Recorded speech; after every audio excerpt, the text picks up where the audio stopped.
एक वेदनामय दोपहर थी और एक ऐसा इंसान जिसका नाम इतिहास की किताबों में नहीं लिखा गया, लेकिन उसके दिल में बाबा साहब बसे थे। आज की इस कहानी में आप देखेंगे एक ऐसे अनुयायी की निष्ठा जिसने सिर्फ एक बार बाबा साहब को पानी पिलाने के लिए अपनी पूरी जिंदगी इंतजार में गुजार दी। यह कहानी है दर्द की, सम्मान की और उस प्रेम की जो शब्दों से नहीं समझा जा सकता था। और यही कहानी आपको बताएंगे कि बाबा साहब कितने महान थे और उनका एक सच्चा अनुयायी कैसा होता है। चलिए गाढ़े हुए इतिहास को खोदते हैं, क्योंकि बहुजनों का दबा हुआ इतिहास खोद निकालना मेरा काम है। यह घटना 1939 से 1946 के बीच पनवेल के नाके पर घटी थी, जब एक तरफ देश आज़ादी की लड़ाई लड़ रहा था और दूसरी तरफ बाबा साहब मानव मुक्ति के संघर्ष में लगे थे। मुंबई से पुणे की ओर जा रही गाड़ी जिसमें बैठे थे बाबा साहब और उनके साथी गडकरी। रास्ते में आता है पनवेल का नाका, जहाँ की भजिया बहुत मशहूर थी। गडकरी मुस्कुराते हुए बाबा साहब से कहते हैं कि यहाँ की भजिया जरूर खानी चाहिए, और गाड़ी वहीं रुक जाती है। किसी को नहीं पता था कि आगे क्या होने वाला है, जो कि इंसान की पूरी जिंदगी बदल देगा।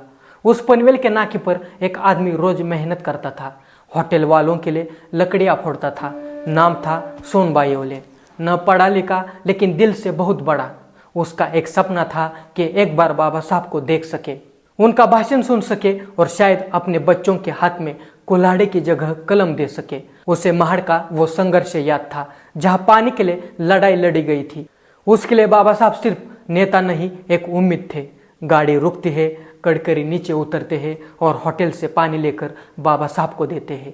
फिर भुजिया और चाय का ऑर्डर देते हैं और होटल वाले से कहते हैं कि मेरे साथ डॉक्टर अंबेडकर है, जल्दी भेजो। लेकिन तभी एक आवाज आती है जो सब कुछ बदल देता है। भजिया तो क्या, तुम्हें यहाँ का गटर का पानी भी नहीं मिलेगा।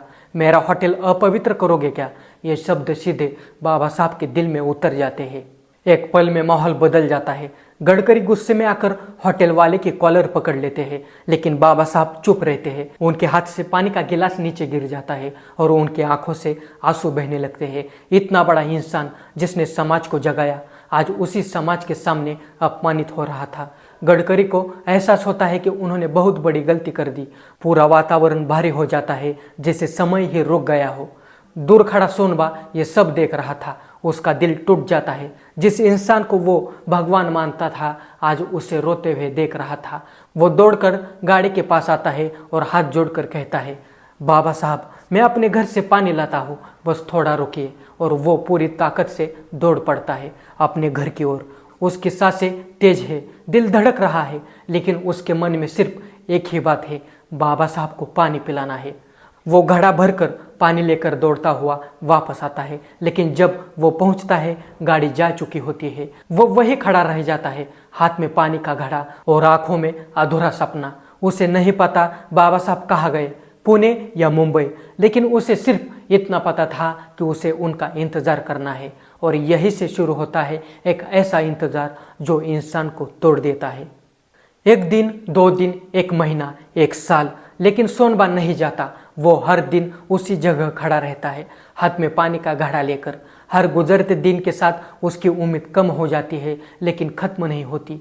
वो सोचता है आज आएंगे, कल आएंगे, लेकिन बाबा साहब उस रास्ते से फिर कभी नहीं आते। और सोनबा का इंतजार समय के साथ लंबा हो जाता है। पूरा 7 साल, हाँ पूरे 7 साल वो उसी पनवेल के नाके पर खड़ा रहा। भूख लगी तो सहन किया, बीमारी आई तो झेल लिया, लेकिन इंतजार नहीं छोड़ा। उसके लिए सिर्फ इंतजार नहीं था, ये उसकी श्रद्धा थी, उसका प्रेम था। एक ऐसा प्रेम जो बिना मिले भी जिंदा रहता है, एक ऐसी निष्ठा जो आज के समय में देखने को नहीं मिलती। साल 1946 सोनबा कमजोर हो चुका था, बीमार था, भूखा था, लेकिन उसके हाथ में अब भी वही पानी का घड़ा था। वो उसी जगह खड़ा था जहां उसने बाबा साहब को आखिरी बार देखा था। और धीरे धीरे वो जमीन पर गिर जाता है। कोई शोर नहीं, कोई भीड़ नहीं, बस एक इंसान और उसका अधूरा सपना। और वही वो इस दुनिया को छोड़ देता है। एक इंसान जिसका सपना बहुत छोटा था, बस बाबा साहब को पानी पिलाना, लेकिन वो भी पूरा नहीं हो सका। अब सोचिए, जब बाबा साहब इस दुनिया से गए होंगे तो ऐसे कितने सोनबा होंगे जो अंदर से टूट गए होंगे। कितने लोग होंगे जो उनके लिए रोए होंगे, जो उनके लिए भूखे रहे होंगे। यही होती है एक सच्चे अनुयायी की पहचान। और आज सबसे बड़ा सवाल आपसे, क्या हमारे अंदर वैसी निष्ठा बची है? क्या हम अपने महापुरुषों के लिए इतना समर्पण दिखा सकते हैं, या हम सिर्फ नाम लेते हैं और आगे बढ़ जाते हैं? सोचिए और कमेंट में ज़रूर बताइए, क्योंकि इतिहास सिर्फ किताबों में नहीं, ऐसे लोगों के दिलों में जिंदा रहता है। जय भीम।